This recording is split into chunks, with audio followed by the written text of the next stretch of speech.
नमस्ते दोस्तों, मैं अनुराग। आप देख रहे हैं एडू चक्र अनुराग जीएस। अगर आपने ह्यूमन आई का पार्ट 1 नहीं देखा है तो आप चैनल पर जाएं और इसका पार्ट 1 देखें, ताकि आपको ये वाला जो पार्ट 2 है काफ़ी अच्छे से समझ में आएगा। आज के वीडियो में हम बात करने वाले हैं ह्यूमन आई जो है आज के आधुनिक कैमरा, जैसे कि एग्जाम्पल के लिए DSLR और भी अलग अलग प्रकार के कैमरों से कैसे ज़्यादा एडवांस है हमारा ह्यूमन आई। ना कोई बटन और ना ही कोई वैसा एडवांस फीचर, लेकिन फिर भी फीचर के मामले में हमारा आँख जो है आज के कैमरे को पीछे कर देता है। आइए इसकी पूरी कहानी को समझते हैं। वीडियो के अंत तक बने रहें और चैनल को यदि आपने सब्सक्राइब नहीं किया है तो चैनल को सब्सक्राइब जरूर कर लें। तो दोस्तों, इसमें पहला जो एक पॉइंट आता है वो ये है कि accommodation power of human I. Human आई की सबसे बड़ी स्ट्रेंथ है एकोमोडेशन पावर, जहाँ पर आई अपना फोकस कंटिन्यूअसली एडजस्ट करती रहती है, जैसे कि दूर, पास या फिर से दूर, बिना डिले, बिना किसी बटन के। यदि यह बात करें कैमरे की तो कैमरे में ऑटो फोकस लगता है, मैनुअल या ऑटो स्विच चाहिए, लेकिन हमारी जो आँख है इसमें किसी भी तरह ऑटो फोकस सिस्टम नहीं होता, मतलब कि किसी भी तरह का कोई बटन नहीं होता। फिर भी हमारा आँख जो है इतना बढ़िया से हर चीज़ को एडजस्ट करते रहता है और ये चीज़ जो है कंटिन्यूअसली चलता है हमारी आँखों में। और अगला जो पॉइंट है दोस्तों, रिस्पॉन्स टाइम ऑफ ह्यूमन आई। यदि ह्यूमन आई के रिस्पॉन्स टाइम की बात करें तो ह्यूमन आई का रिस्पॉन्स टाइम जो होता है लगभग 13 मिली सेकेंड्स। 13 मिली सेकेंड्स काफ़ी ज़्यादा कम समय है, मतलब कि तेज मूवमेंट, फास्ट ऑब्जेक्ट्स या फिर सडन लाइट चेंज। जैसे कि आप घर में चल रहे हो मान लो, और आप इस प्रक्रिया को कभी महसूस करके देखना, जैसे कि कोई ऑब्जेक्ट काफ़ी फास्ट मूव कर रहा हो या फिर सडन लाइट चेंज होता है। जैसे कि आप यदि जिस रूम में बैठे हो उस रूम का लाइट कुछ और है, यदि आप दूसरे रूम में जाते हो तो आप लाइट जो है कुछ और हो जाता है। ऐसे सिचुएशन में हमारा ह्यूमन आई इतना ज़्यादा इंटेलिजेंट होता है, वो ब्रेन से कनेक्टेड होता है और अपने आप को वो एडजस्ट समय समय पे वो करता रहता है। और ये एडजस्टमेंट दोस्तों काफ़ी कम समय में होता है, जैसा कि मैंने बताया 13 millisecond. Human eye instantly adapt कर लेती है, कैमरे को प्रोसेसिंग टाइम लगता है। जैसे कि यहाँ पर हमारा आँख जो है फिर से बाजी मार जाता है इस चीज़ों में। कैमरे में हर चीज़ को करने में एक प्रोसेस होता है, लेकिन हमारा आँख इस प्रोसेस को छोटे से छोटे और कुछ भी प्रोसेस होता है हमारा आँख काफ़ी कम समय में कर देता है। 13 मिली सेकेंड, ये आप याद कर लो। और ये काफ़ी एग्जाम ओरिएंटेड टॉपिक है। हर प्रोसेस चाहे वो कैसा भी प्रक्रिया हो, अप्रॉक्सीमेटली 13 मिली सेकेंड में वो अपना काम पूरा कर लेता है। इसके बाद एक पॉइंट आता है साथियों, ये है कि डायनेमिक रेंज ऑफ ह्यूमन आई। इसका एक डायनेमिक रेंज क्या होता है ह्यूमन आई का, आइए इस पॉइंट में हम समझते हैं। ह्यूमन आई में यदि हम बात करें तो जब बहुत ज़्यादा ब्राइट लाइट होता है या फिर बहुत ज़्यादा डार्क शैडो, तो दोनों को एक साथ हैंडल कर सकती है हमारी आंखें।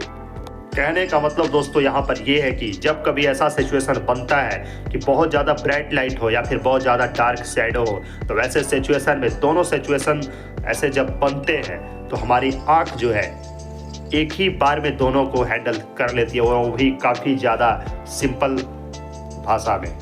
दोस्तों, जिस तरह से हम कैमरे को यूज करते हैं तो उसमें कुछ ऑप्शंस आते हैं, जैसे ओवर एक्सपोजर, अंडर एक्सपोजर या फिर HDR यूज करना पड़ता है। हमारे ह्यूमन आई में प्राकृतिक रूप से नेचुरल HDR सिस्टम दिया होता है, ताकि फोटो को और भी बढ़िया से बनाया जा सके। जैसे भी किसी भी चीज़ को यदि हम देखते हैं तो जिस चीज़ पे फोकस करना होता है उसी चीज़ पे हमारी आंखें फोकस करती है और बाकी की चीज़ों को ब्लर कर देती है। यही यहाँ पर कहना है। अगला जो हमारा पॉइंट दोस्तों ये बनता है कि dark adaptation and light adaptation. इसमें 2 पॉइंट बनकर आता है, जैसे कि अंधेरे से रोशनी में जाने पर या फिर रोशनी से अंधेरे में जाने पर ह्यूमन आई धीरे धीरे एडजस्ट हो जाती है। इस प्रोसेस को कहते हैं डार्क एडेप्टेशन और लाइट एडेप्टेशन। कैमरे में ये फीचर लिमिटेड होता है दोस्तों, लेकिन प्राकृतिक रूप से हमारी आँख को ईश्वर ने ऐसा बनाया है कि यह सब फीचर जो है काफ़ी बढ़िया और प्राकृतिक रूप से ये चीज़ दिया गया है, बिना किसी बटन या फिर बिना किसी वैसा फीचर्स इफेक्ट के। और यहाँ पर एक और काफ़ी ज़्यादा अंडरस्टैंडिंग पॉइंट यहाँ पर दोस्तों एक बनता है कि जिसका विजन डिफेक्ट्स, ये काफ़ी ज़्यादा समझने वाली बात है। ह्यूमन आई परफेक्ट नहीं होती, इसलिए डिफेक्ट्स होते हैं। जैसे कि इसमें कुछ पॉइंट्स है, मायोपिया, हाइपरमेट्रोपिया या फिर प्रेस बायोपिया। यहाँ पर एक इंटरेस्टिंग पॉइंट साथियों ये बनता है कि इन डिफेक्ट्स का रीजन आई लेंस पावर और मसल कंट्रोल होता है। ये सब ही मिल करके ऐसे डिफेक्ट्स को क्रिएट करते हैं हमारी आंखों में और हमें ऐसे तरह का प्रॉब्लम होता है।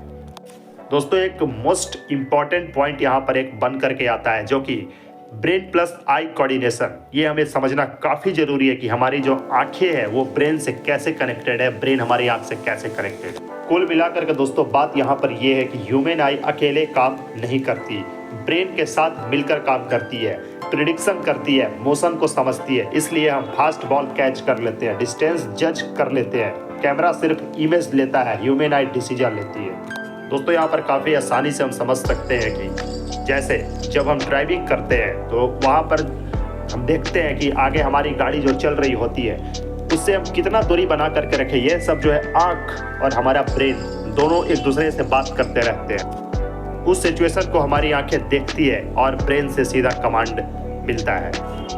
दूसरे एग्जाम्पल के एंगल से समझने की कोशिश करते हैं। जैसे कि आप जब क्रिकेट खेलते हो और जब बॉल हवा में उड़ती हुई आपकी तरफ आती है तो आपकी आंख ने उस चीज़ को देखा और ब्रेन आपको जब कमांड देता है तो पूरी प्रोसेस जो दोस्तों मिला करके यहाँ पर ये है कि आंख और ब्रेन के बीच एक कनेक्शन होती है।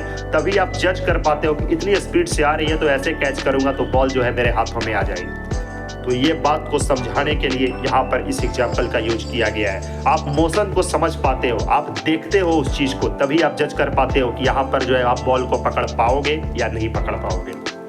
एग्जाम पॉइंट के एंगल से यदि देखें तो एग्जाम स्मार्ट पॉइंट्स यहाँ पर कुछ पॉइंट्स हैं जो कि हमें समझना चाहिए। काफ़ी ज़्यादा एग्जाम ओरिएंटेड टॉपिक है। जैसे human eye is equal to living optical system. और दोस्तों आई का control is equal to brain, यानी कि ब्रेन से हमारा आंख जो है कंट्रोल होता है।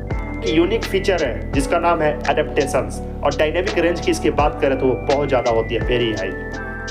और दोस्तों लास्ट में कुछ इंपॉर्टेंट पॉइंट्स को स्टेप वाइज समझते हैं। जैसे कि accommodation power, the human eye can continuously adjust its focus from distant to nearby objects. This is ability is called accommodation.